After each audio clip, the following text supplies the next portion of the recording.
Well, Marianne and Leonard, Words of Love, is a feature documentary from veteran British filmmaker Nick Broomfield, best known for his films about Kurt Cobain and Whitney Houston.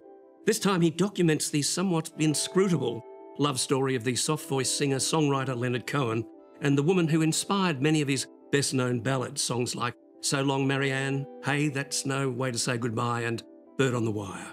She was the alluring Norwegian former model Marianne Ihlen. Theirs was an on and off romance, disorderly at times, but in its way some part of it lasted until they both died, only months apart.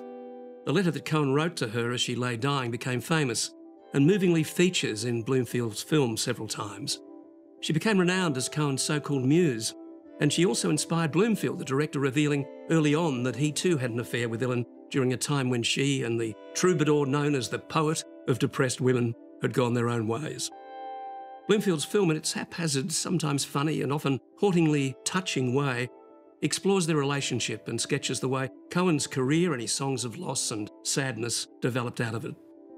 Before Cohen was a successful musician, he met Marianne, who had a son from her first marriage to the writer Axel Jensen on Hydra, the two of them sharing an idyllic romance among a group of poets and novelists. All of them were cultural refugees, all escaping from something and finding escape in sex, wine and psychedelic drugs.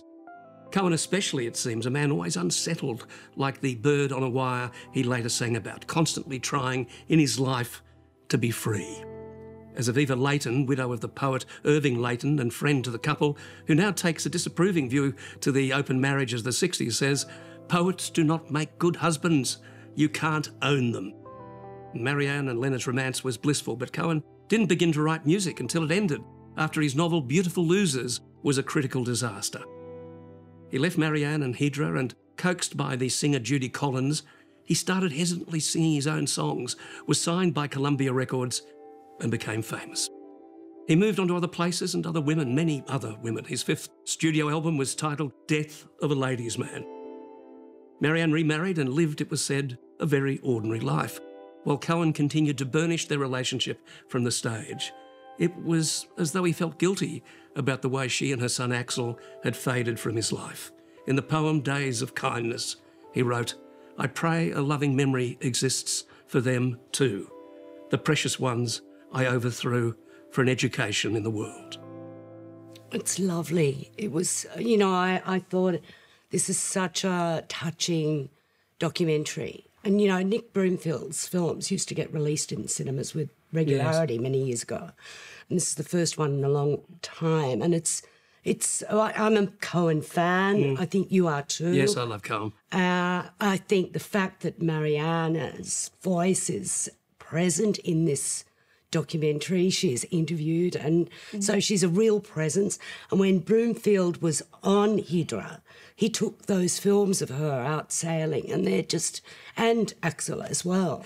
But the one interesting thing about this I felt was touching and haunting too, but at the same time it works against itself in a way because it kind of disproves the muse theory, because he didn't actually write any music, didn't become a singer-songwriter until he'd left her and left Hydra. But he didn't leave her. He'd left her for a time, he was, a man of darkness within. And, he'd spend 6 months on Hydra and 6 months in Montreal or New York or whatever. But that, their relationship was pretty much ongoing, even if they were apart and even if he was screwing other women. And there was a lot of that going on. There's this film reveal.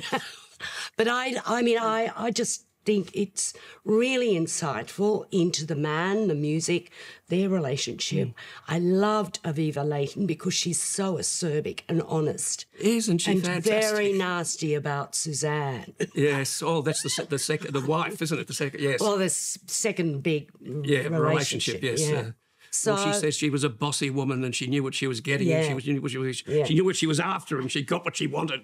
She's very disapproving. But I cried at the end. I think it's really beautiful, and the fact that moment of that letter being read to her by their mutual friend is that's just a beautiful really, scene. really lovely. Yes. How brave of her to be filmed as she lay dying. Yeah, she's dying and she sort of reaches out to Leonard at that point as well. It's terrific.